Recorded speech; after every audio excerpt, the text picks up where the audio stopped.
Bom dia, queridos, bom dia, queridas. Nós estamos aqui na nossa escola de discípulos e, como escola, ela é um discipulado para a igreja. Então, não é uma pregação, mas é uma ministração para crescimento dos discípulos, para nós servirmos melhor o nosso Pai, melhor o reino de Deus, servirmos melhor aos irmãos na igreja. Então, nós estamos estudando o livro Em Busca de Timóteo. Em Busca de Timóteo, do Tony Cook. E hoje nós vamos estudar os capítulos 23 e 24 desse livro, que falam que grandes ministros de socorro são motivados internamente e grandes ministros de socorro são bons comunicadores. São os dois assuntos que nós vamos tratar hoje. Então, eu quero fazer uma oração. Peço que você feche seus olhos onde você está. Vamos falar com o nosso Pai. Pai, em nome de Jesus, nós te damos graças por estarmos aqui nessa manhã, estudando a Tua Palavra, procurando crescer, procurando ser melhores discípulos de Jesus e também melhores ministros de socorros na igreja. Nós entendemos, Pai, que o ministro de socorro é aquele que ajuda, aquele que socorre, onde for necessário na obra de Deus. E nós estamos aqui dispostos a isso, por isso estamos aprendendo mais em como ser melhores, em como ser mais disponíveis, em como ser mais eficientes na obra de Deus. Então, Senhor, nós consagramos a Ti esse tempo que vamos passar aqui e contamos com a ajuda do Espírito Santo, aquele que é o nosso mestre, o nosso professor, o nosso ajudador, aquele que nos socorre, o ministro de socorro maior. Muito obrigada, Espírito Santo, pela Tua ajuda para nós nessa manhã, na transmissão e na recepção dessa mensagem. Muito obrigada, em nome de Jesus. Amém. Amém? Vamos então abrir a palavra em 2 Coríntios 8. Nós vamos ler os versículos de 1 a 5. E eu estou usando aqui a nova tradução na linguagem de hoje.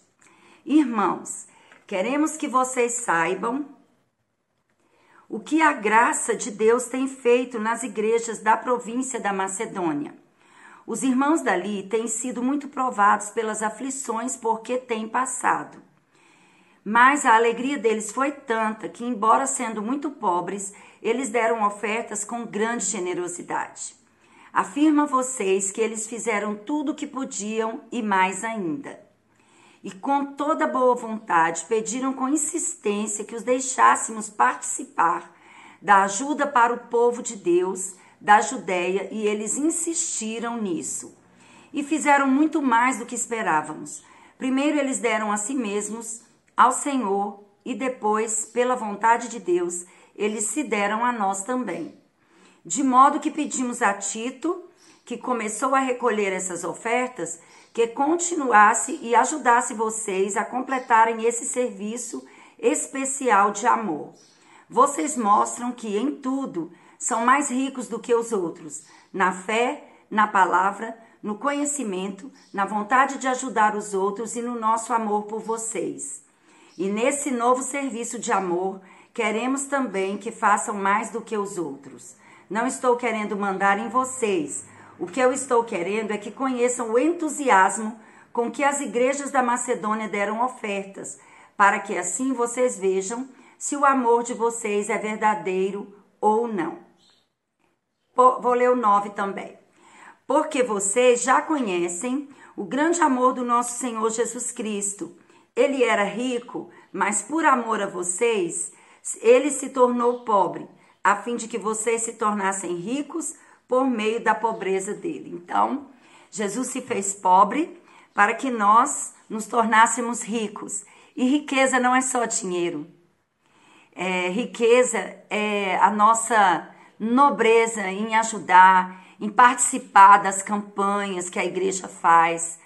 E a nossa motivação interior, que é o que nós vamos falar hoje, ministros de socorro são motivados internamente. E nessa versão fala que o que estou querendo é que vocês conheçam o entusiasmo com que as igrejas da Macedônia deram ofertas. Entusiasmo, a pessoa entusiasmada é a pessoa cheia de Deus. E quando nós somos cheios de Deus, nós somos bem motivados internamente. Tudo que a gente for fazer é motivado por essa presença de Deus, por essa consciência de que nós temos Deus dentro de nós e pelo Espírito Santo que habita em nós. Então, Deus nos criou para fazermos boas obras. Deus nos criou para que nós andássemos em amor. Então, tudo isso faz parte da nossa nova natureza. E não só de contribuir, mas em fazer a obra de Deus. A nossa motivação interior, o que nós sentimos por dentro, nossos propósitos interiores que ninguém sabe, só Deus, devem ser os melhores quando nós estamos servindo ao Senhor. Então, Paulo, ele nesse texto aqui fala, né, que Paulo ele ficou maravilhado pela forma como os irmãos da Macedônia decidiram ajudar os cristãos de Jerusalém. E eles estavam passando necessidade. E nós há pouco tempo tivemos uma experiência dessa. Irmãos de outra cidade aqui vizinha estavam passando necessidade, estavam precisando do nosso socorro. Bem no início do isolamento, né, que nós estamos vivendo. Então, nós convocamos a igreja, tudo pela internet. Nós não estávamos mais tendo cultos presenciais. E os irmãos corresponderam de uma maneira linda. Essa parede aqui atrás ficou cheia até quase chegar no teto. Nós enchemos 2 carros, uma caminhonete grande e outro carro, com as ajudas que vieram de tão boa vontade. Pessoas que nós sabemos que iam precisar de ajuda, ajudaram. Então, é isso aqui que nós vemos na palavra. Então, Paulo, eu imagino como nós, como eu e Jorge, ficamos maravilhados com a boa vontade, com a generosidade dos nossos irmãos da vida plena. E outras pessoas que não são da vida plena também nos ajudaram. Então, um momento difícil, que está difícil para todos, incerteza para todos, mas muitos fizeram questão de ajudar. Na hora que estávamos colocando as coisas na caminhonete, ainda tinha gente chegando aqui na porta, trazendo ajuda. Então, esse é o espírito da vida plena. Nós sempre podemos contar com os nossos irmãos quando chamamos para ajudar os outros, né? E também nós contamos com isso quando vamos fazer outras coisas na igreja, não só a contribuição material, né? Então, Paulo, ele tomou a iniciativa de providenciar uma ajuda financeira para esses crentes de Jerusalém que estavam passando por dificuldades. Então, ele tentou motivar várias igrejas para participarem daquela campanha, né, que ele estava fazendo. Então, para participar daquelas doações.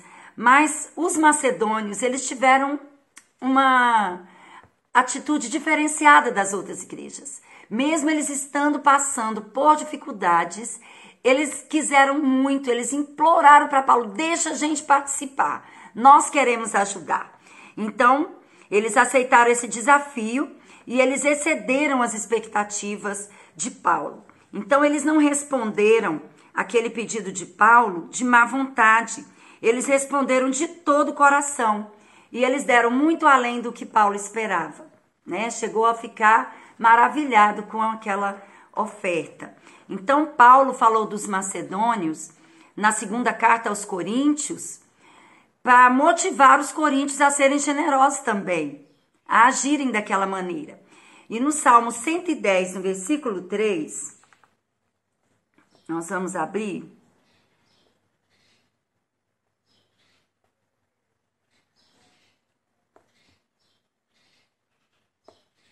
Salmo 110, 3. Diz assim: apresentar-se-á voluntariamente o teu povo no dia do teu poder, com santos ornamentos, como o orvalho emergindo da aurora, serão os teus jovens. Essa é a Almeida Revista Atualizada. Agora nós vamos ler na NVI, o mesmo versículo. Quando convocares as tuas tropas, o teu povo se apresentará voluntariamente, trajando vestes santas, desde o romper da alvorada, os teus jovens virão como orvalho. Coisa linda, né? Então, quando o corpo de Cristo, quando a igreja for convocada, nós somos as tropas do Senhor aqui na terra. Nós somos Jesus andando aqui na terra. Quando nós formos convocados para um jejum, para uma oração, para um culto especial, para uma vigília, não é? Para um congresso, um seminário, ou para uma oferta especial, quando nós fomos chamados pelo nosso líder para algo, nós devemos nos apresentar voluntariamente. Isso fala de motivação interior. Voluntariamente é um ato da nossa vontade, é algo que nós fazemos porque queremos. Então, trajando vestes santas, hoje, né, nós temos vestes espirituais que Jesus nos deu, vestes de alegria ao invés de pranto, vestes de louvor. Então, quando nós nos apresentarmos para fazer algo, nós devemos ir com alegria. A motivação nossa deve ser uma alegria por estarmos podendo participar daquele chamado, daquela convocação. Amém? Então, uma das coisas, né, que alegram o coração do líder é ver seus liderados motivados por dentro. Sabe por quê? Nenhum líder gosta de ficar atrás das pessoas para ter certeza que elas estão fazendo as suas tarefas. É bom demais liderar a equipe que já sabe o que tem que fazer, vai e faz, né? Principalmente sem murmuração. Fazem com alegria, fazem com dedicação. Nós podemos dizer que somos abençoados na vida plena com pessoas desse nível, que fazem as coisas com alegria, com boa vontade, que pegam com mão firme. Quem me conhece sabe, né, que eu sempre falo isso, trabalhar para o Senhor tem que ser de mão firme. Nós não podemos pegar com mão mole. Jesus falou que quem tem posto a mão no arado não pode olhar para trás, não pode ficar faço, não estou com vontade, hoje não vou. Não, nós temos que pegar com mão firme, chegar na hora, fazer de boa vontade, pegar e fazer o nosso melhor, como diz a Selminha. Vamos fazer, vamos dar o nosso melhor, porque Deus se alegra. Imagina, né, se as pessoas que estão liderando se alegram com essa boa vontade, com as pessoas que eles lideram pegarem as coisas com mão firme, imagina Deus, né? Então, qualquer pessoa, né, que tenham motivações erradas, elas vão ser um empecilho para a obra de Deus fluir e também elas nunca vão alcançar um bom desempenho na obra. Pessoas amarradas, pessoas que puxam para trás. É muito ruim você trabalhar com pessoas negativas. Você fala, vamos, vai ser assim, não.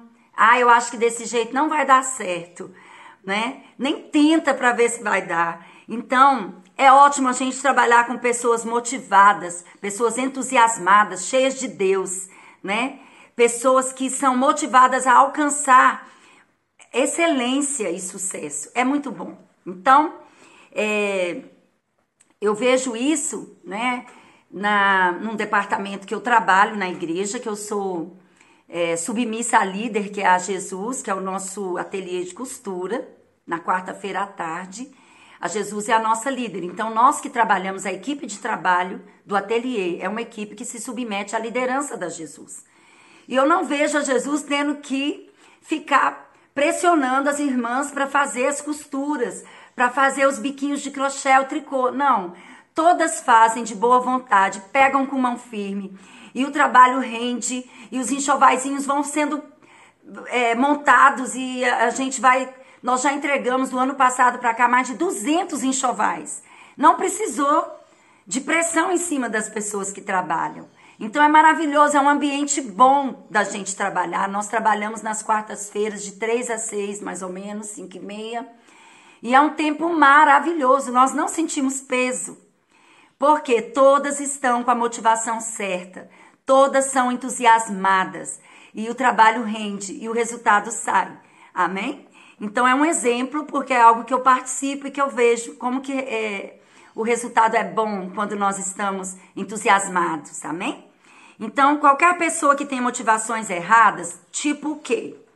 Interesse financeiro. Tem gente que trabalha só por causa do contra-cheque, né? Falando de trabalho secular. Fazer só o mínimo necessário para dizer que não fez, né? Manter uma posição, um cargo. Tem gente que trabalha só por isso, só por interesse, só para fazer o mínimo necessário e manter uma posição, manter um título. Então, essas pessoas nunca vão alcançar um bom desempenho, porque não estão fazendo de coração, não estão com a motivação certa. Então, existem duas maneiras de nós fazermos as coisas. E isso é tanto na igreja, no ministério, quanto na nossa vida secular. Fazer o mínimo possível e nada mais, e fazer ainda de má vontade. Essa é uma maneira. Com preguiça, com má vontade, pegar com a mão mole, né? E fazer o mínimo possível. E a segunda maneira da gente fazer as coisas é fazer tudo com um sorriso, com boa vontade, com graça, porque Deus dá graça para a gente fazer as coisas, mesmo as mais difíceis, mesmo as tarefas que são chatas de fazer. Mas Deus dá graça quando a gente está com boa vontade, não é?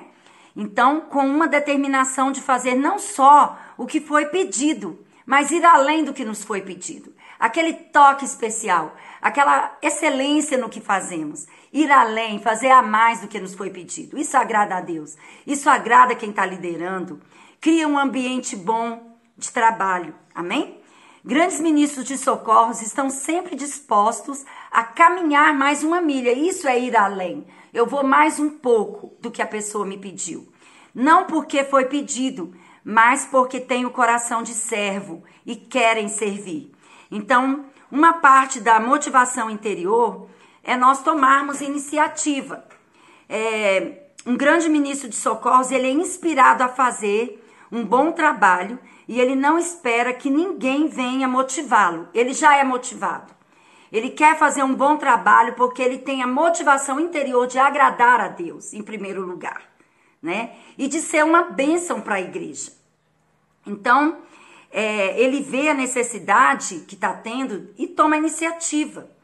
E a habilidade de perceber algo que precisa ser feito e fazer antes que seja pedido pelo líder é um grande benefício para a obra de Deus. Então, se eu sei que algo tem que ser feito, para eu fazer aquilo eu não preciso de autorização. Eu já sei que precisa. Então, eu tenho essa habilidade de perceber aquela necessidade. Isso é algo maravilhoso. Nós podemos pedir isso para o Espírito Santo. Espírito Santo, me ajuda a perceber as necessidades da igreja, do templo, né? Quando nós estamos juntos no templo. E a necessidade da igreja, pessoas. Quais as necessidades que eu posso suprir, que eu posso tomar uma iniciativa, né? Que eu não preciso ser mandado por ninguém para fazer. Então, é melhor nós anteciparmos e planejarmos as coisas do que negligenciarmos o planejamento e sempre ter que resolver crise. Quando nós planejamos e a gente faz tudo para executar, né, aquele planejamento, a gente não vai ter que estar apagando incêndio o tempo todo tendo que resolver crises. Nós vamos nos antecipar, planejando e executando o que nós planejamos.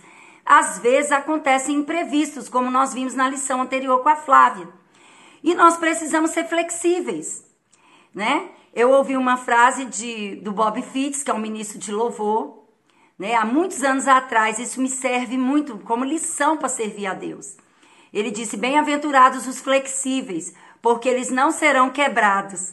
Então, quando a gente resiste, fica duro, não é flexível, nós vamos ser quebrados pelas circunstâncias, pela situação, né? Aí é melhor a gente se curvar e falar, não, vamos mudar aqui o plano de última hora porque aconteceu um imprevisto, amém? Mas não viver o tempo todo de improviso, porque isso não funciona na obra de Deus, né? Deus é um Deus de decência e ordem. Deus gosta das coisas organizadas, né? Então, seja uma pessoa que faz com que as coisas aconteçam. Porque existem 3 tipos de pessoas, tanto na igreja como em todo lugar que a gente vai trabalhar em equipe. Tem as pessoas que fazem acontecer, tem as pessoas que assistem as coisas acontecerem, isso é, cruza os braços, não faz nada, são as perigosas, porque ficam assistindo para criticar, para murmurar, né? E tem as pessoas que nem sabem o que aconteceu, nem viu o que aconteceu, não percebeu. Estava tão ausente, né, que nem percebeu o que aconteceu. Então, nós temos que ser essas pessoas que fazem com que as coisas aconteçam. E para irmos além, um pouco além daquilo que foi pedido para nós, a gente é motivado interiormente e ainda motiva quem está do nosso lado. Quando você age positivamente, quando você age entusiasmado, cheio do espírito, você contagia as pessoas ao seu lado. As pessoas vão estar animadas para fazer. Por que que o nosso trabalho da quarta-feira à tarde é tão legal de fazer, é tão divertido, é tão maravilhoso estar ali em comunhão com as irmãs? Porque nós estamos entusiasmadas, uma motiva a outra. Se uma falta, a gente vai atrás para saber o que aconteceu. Você faz falta, nós queremos você aqui. Aí ela volta alegre na outra quarta-feira, né? Aí a gente abraça, recebe com alegria aquela que demorou a aparecer, né? Então, a gente deve motivar os outros ao nosso redor. Isso vai fazer com que o trabalho fique leve, fique mais gostoso de fazer junto. Amém? Então, a gente deve também encontrar um equilíbrio entre iniciativa e amabilidade, afabilidade. O que significa essa palavra? Cortesia. Significa que nós devemos ser gentis. Nós devemos ser pessoas amáveis no trabalho. Então, a gente ter noção do que precisa ser feito, sermos motivados para cumprir o que nos foi pedido e, ao mesmo tempo, nos submetermos à autoridade do líder, do pastor na igreja e do nosso líder de equipe também, né? Nós devemos nos submeter à autoridade da pessoa que está na liderança daquele trabalho.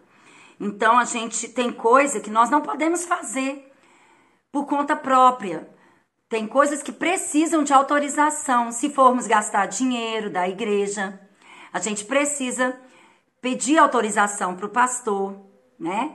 A gente precisa ter cuidado com coisas que dependem de autorização. Aí a gente vai pedir autorização, nós vamos ser gentis, agir com cortesia, respeitando a autoridade que está sobre nós. Aí nós vamos perguntar se pode.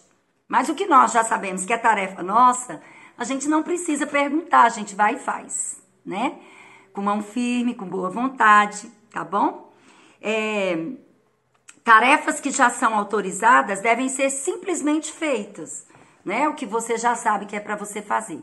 Então, outra coisa que faz parte, né, dessa motivação correta, da gente ser bem motivado interiormente, é a gente prestar contas do que nós fizemos. Então, na igreja, existe uma diretoria, existe um conselho fiscal, que fiscaliza tudo que é feito na igreja, todas as despesas, né? Então, existe um planejamento, existe uma avaliação depois que as coisas são feitas e existem também uma fiscalização daquilo que foi gasto, como está sendo gasto. Então, prestação de contas faz parte da nossa motivação interior. Se você foi te pedido algo, você deve fazer e prestar contas para o seu líder, né? E aí, tanto aquilo que é nossa responsabilidade fazer, nós temos que ter a responsabilidade de fazer o nosso melhor e temos a responsabilidade de prestar contas para quem nos pediu o trabalho. Eu fiz, foi assim, assim. E outra coisa que vai nos ajudar, né, nesse trabalho todo, fazer a obra de Deus da melhor maneira, além da gente ser entusiasmado, cheio de Deus, cheio do Espírito, motivação interior correta, que é a de agradar a Deus em primeiro lugar, e de servir os irmãos, né? E de sermos submissos ao nosso líder, vem o capítulo 24 para nos ensinar como fazer isso. Como que a gente vai fazer da melhor maneira esse trabalho para Deus. Grandes ministros de socorro são bons comunicadores. É o nosso capítulo 24 do livro, né? Então, a gente precisa se comunicar bem, precisa saber falar, saber ouvir, para nós sermos bons comunicadores. E tudo isso vai colaborar para o nosso serviço a Deus, não é? Então, nós vamos ler Malaquias 3, versículo 6. 16. Malaquias 3, 16.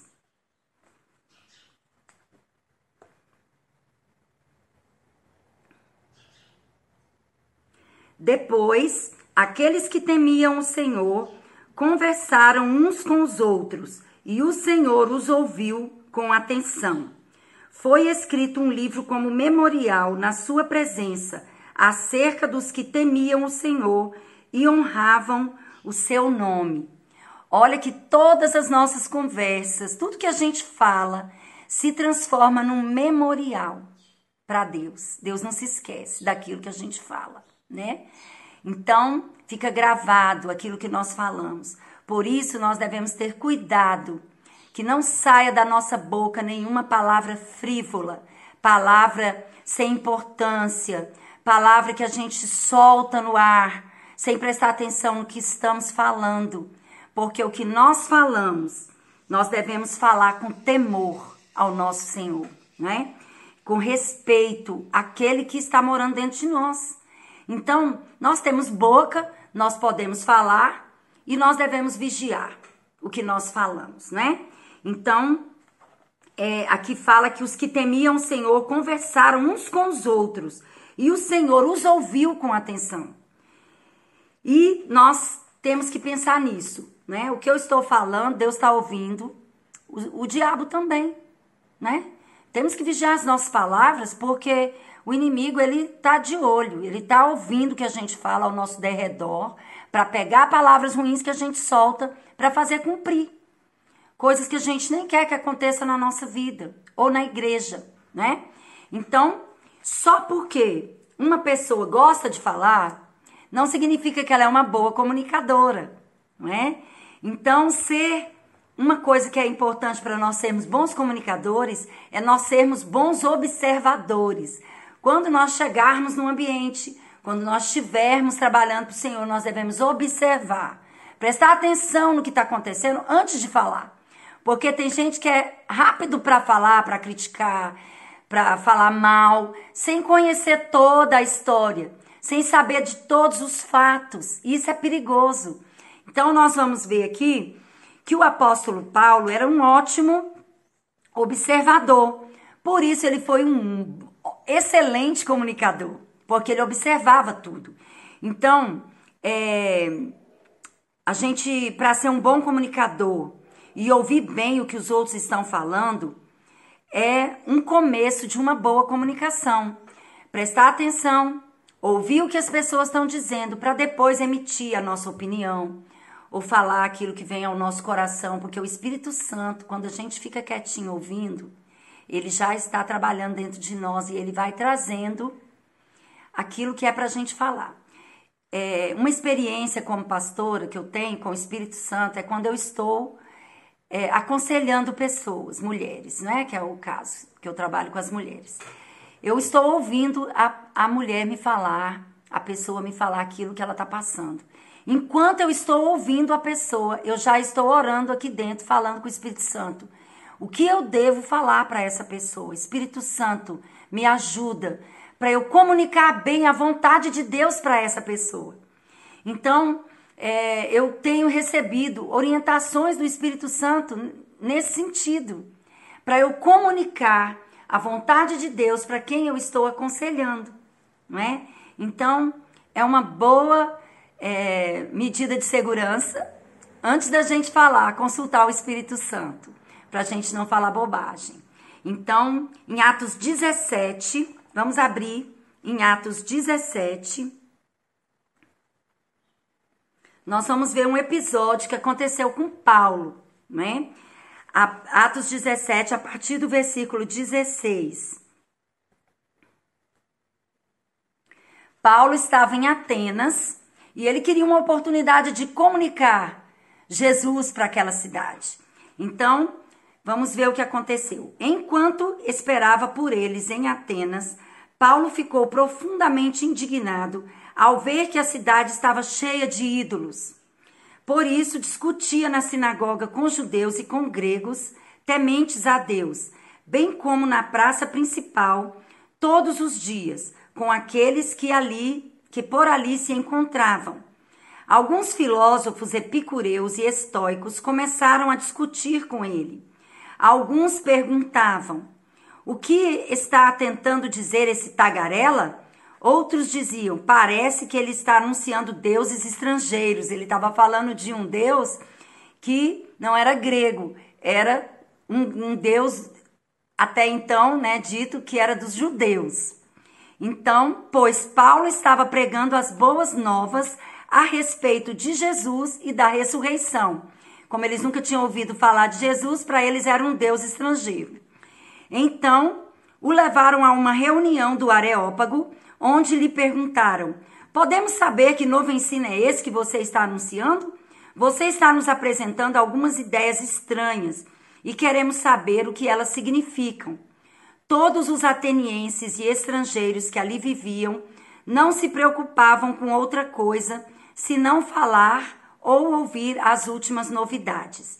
Então Paulo levantou-se na reunião do Areópago e disse: atenienses, vejo que em todos os aspectos vocês são muito religiosos. Paulo observou que haviam muitos ídolos por toda a cidade de Atenas, que eles construíram aqueles ídolos e eles idolatravam aqueles ídolos. Eles eram muito religiosos. Pois, andando pela cidade, observei cuidadosamente seus objetos de culto e encontrei até um altar com esta inscrição: ao Deus desconhecido. Ora, o que vocês adoram, apesar de não conhecerem, eu lhes anuncio. O Deus que fez o mundo e tudo que nele há é o Senhor dos céus e da terra, e não habita em santuários feitos por mãos humanas. Ele não é servido por mãos de homens, como se necessitasse de algo, porque ele mesmo dá a todos a vida, o fôlego e as demais coisas. Então, você pode depois ler a continuação desse texto, que é maravilhoso. Paulo observou que naqueles altares deles, dos atenienses, havia um altar que estava escrito: ao Deus desconhecido. Então, eles sabiam que existia um Deus que ainda não tinha sido apresentado para eles. E Paulo, então, aproveita daquela inscrição naquele altar e ele vai falar para eles de um Deus que eles não conheciam. Então, ele vai apresentar o Deus que criou tudo para eles, o Deus, que dá a todos a vida, o fôlego e as demais coisas. O Deus que nos supre em todas as nossas necessidades. E Paulo aproveitou aquela observação que ele fez, serviu para ele apresentar Jesus, apresentar Deus como Pai, que nos dá todas as coisas, que nos criou e conserva a nossa vida, nos dando o fôlego de vida. Amém? Então, Paulo pôde comunicar a mensagem que ele queria, porque ele observou como funcionavam as coisas naquela cidade. Amém? E Jesus, que é o nosso exemplo maior, vamos abrir em Marcos 12, 41.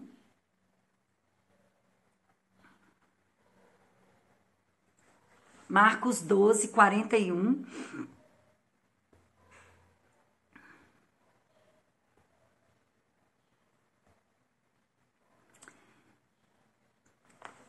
A oferta da viúva.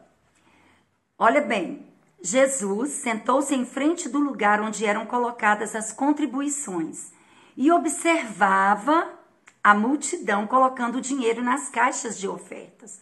Muitos ricos lançavam ali grandes quantias.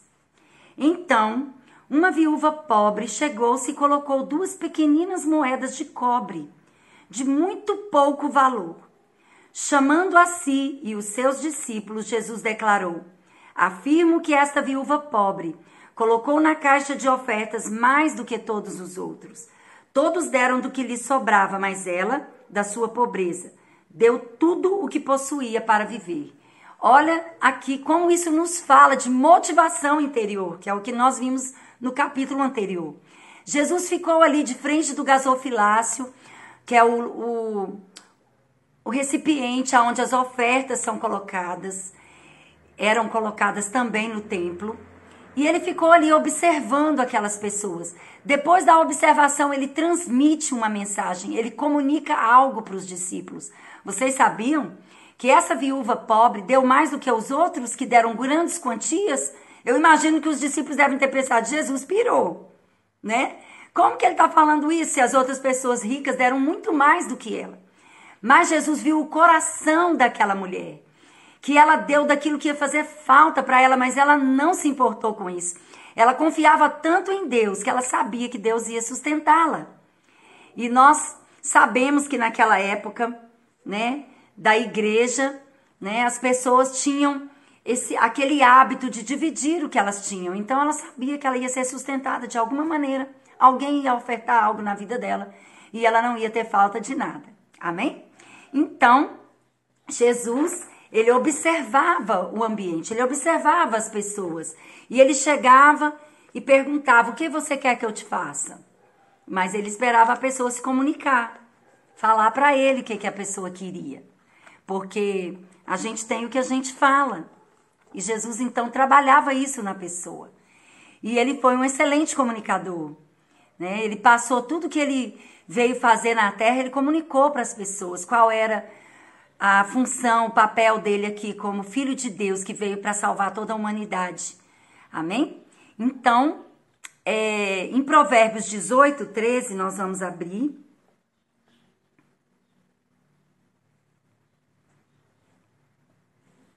Provérbios 18, versículo 13.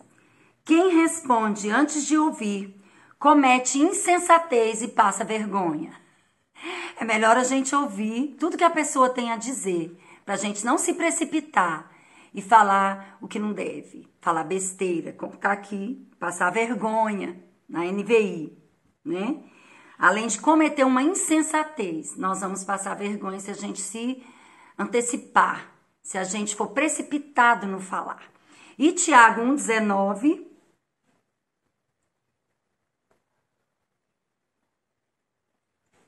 Tiago 1, 19. Meus amados irmãos, tenham isto em mente. Sejam prontos para ouvir, tardios para falar e tardios para irar-se. Porque a ira do homem não produz a justiça de Deus. Não adianta a gente ficar irado, falando, murmurando, blasfemando, falando coisas sem pensar, né? Então a gente deve ser pronto para ouvir. Vamos ouvir. Primeiro, calmamente, ouvir o que o outro tem a dizer. Vamos ser tardios para falar, que é você pensar um pouco, dar tempo para o Espírito Santo falar no seu interior, para você saber o que dizer com sabedoria. E tardios para ficar bravo, para ficar irado. Muitas vezes a gente fica chateado com alguém. E depois, quando a gente vai saber a verdade, a gente se envergonha, porque, olha, eu pensei mal da pessoa. Não era nada disso. Ah, eu me enganei, não era isso que estava acontecendo. Quando você vai até conversar direitinho, que você ouve a pessoa, você vê que não era nada daquilo. Aí você se envergonha do que você sentiu, do que você falou para outras pessoas. E aí fica mal para você e para quem você falou, né? Você fica mal com as pessoas para quem você comentou aquilo que não era. Amém? Então, bons comunicadores, eles colhem os fatos antes de falar. Eles vão fazer uma pesquisa de campo para depois falar o que eles pensam ou o que eles acham daquilo. E nós devemos dar também, como bons comunicadores, nós devemos dar informações corretas às pessoas certas. Isso aqui é importante na nossa prestação de contas. Se alguém te deu uma tarefa, te deu uma missão dentro da obra de Deus, você vai prestar contas para quem te deu a tarefa. Então, você vai dar as informações corretas para a pessoa certa. E você vai saber da pessoa se ela quer um resumo ou se ela gosta de detalhes. Porque tem gente que não tem muita paciência de ouvir detalhes. Ela quer só saber o resultado. Foi assim, pronto. Um resumo. né? Então você deve saber também se comunicar com o seu líder e perguntar para ele: você gosta de detalhes ou basta dar uma prestação de contas resumida, né?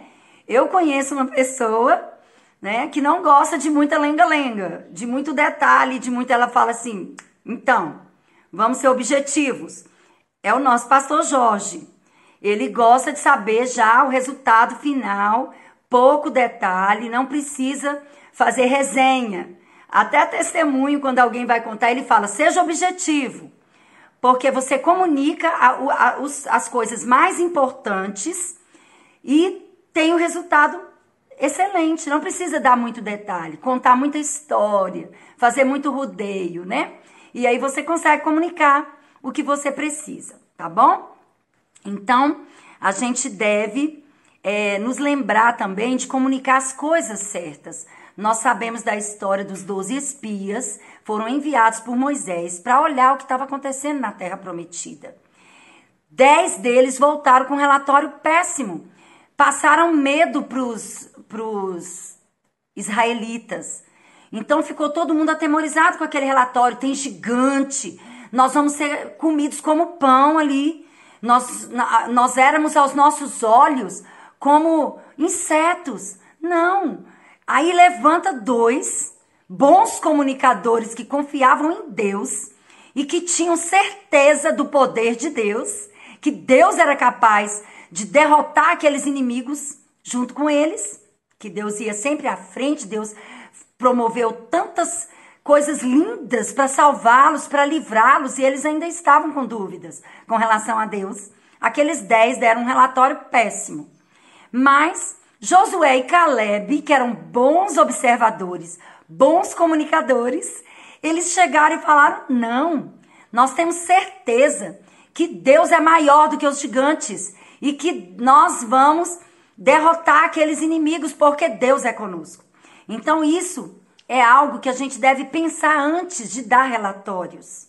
Nós devemos buscar de Deus o que é certo, nos inspirar na palavra e na vontade de Deus, que é de nos socorrer, nos ajudar, trazer a tudo aquilo que a gente precisa, a tempo e a hora, não é?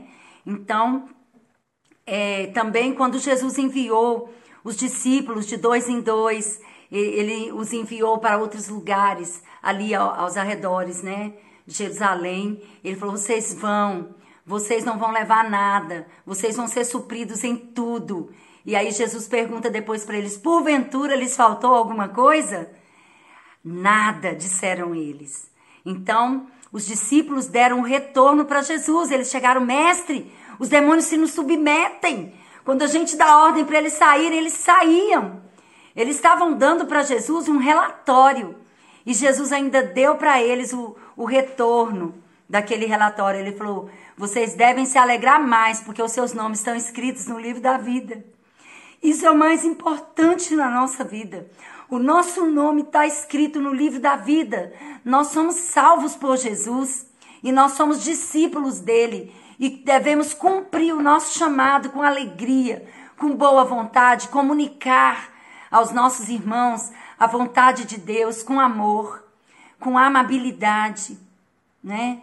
E sermos submissos à nossa liderança de boa vontade. Não fazermos as coisas de má vontade, com a mão mole, né? Vamos fazer com a mão firme, vamos dar o nosso melhor, vamos ser excelentes.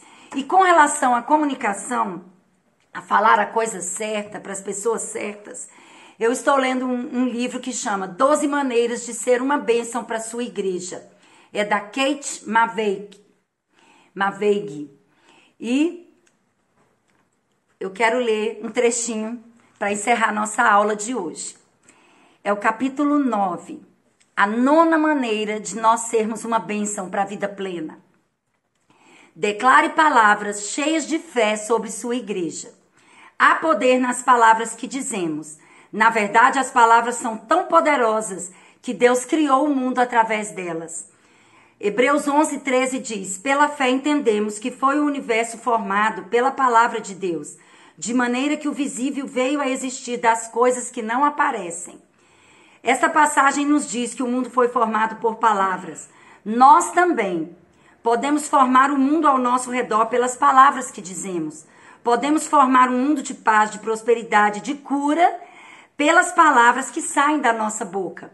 A Bíblia também nos diz que podemos nos enredar pelas palavras da nossa boca. Provérbios 6:2. Tiago 3:6 nos diz que a língua é capaz de acender um incêndio que pode se espalhar. Isso é verdadeiro, tanto negativamente quanto positivamente. Assim como a fofoca é uma maneira negativa de propagar as palavras, você pode espalhar coisas boas sobre sua igreja de uma maneira positiva. Amém? Então, mesmo nas próprias reuniões de Jesus, as pessoas iam em resultado das coisas boas que ouviam sobre ele. Elas ouviram que aleijados estavam andando, olhos cegos estavam se abrindo, milagres estavam acontecendo e vidas estavam sendo restauradas, porque a fé vem pelo ouvir. Lembra que a mulher do fluxo de sangue ouviu falar daquilo que Jesus estava fazendo. Ela encheu o coração de fé e ela partiu decidida a chegar perto dele, a tocar nas vestes dele. E dentro dela havia uma motivação: se eu apenas tocar na veste de Jesus. Então, a propaganda sobre Jesus era boa. E hoje nós sabemos que nós vivemos num mundo de muita comunicação, muita informação, mas nós devemos ter cuidado com o que nós ouvimos e com o que nós transmitimos para os outros.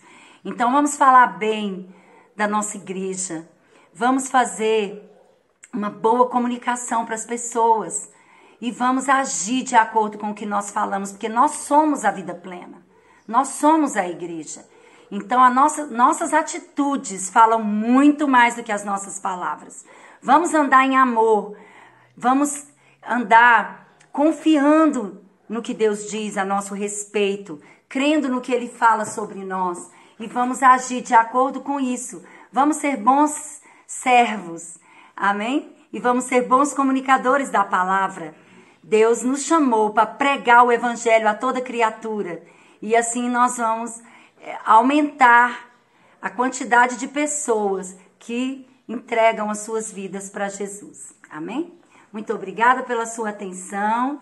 Vamos ler os textos que nós falamos, nos aprofundar no conhecimento e na prática da palavra, que é o que nos mantém firmes na rocha. Amém? Muito obrigada e um bom dia para vocês. Quero lembrar que hoje, às 19 horas, nós vamos ter o nosso culto online e Deus tem algo maravilhoso para comunicar para nós, através do ministro que vai nos transmitir a palavra. Amém? Um abraço para todos.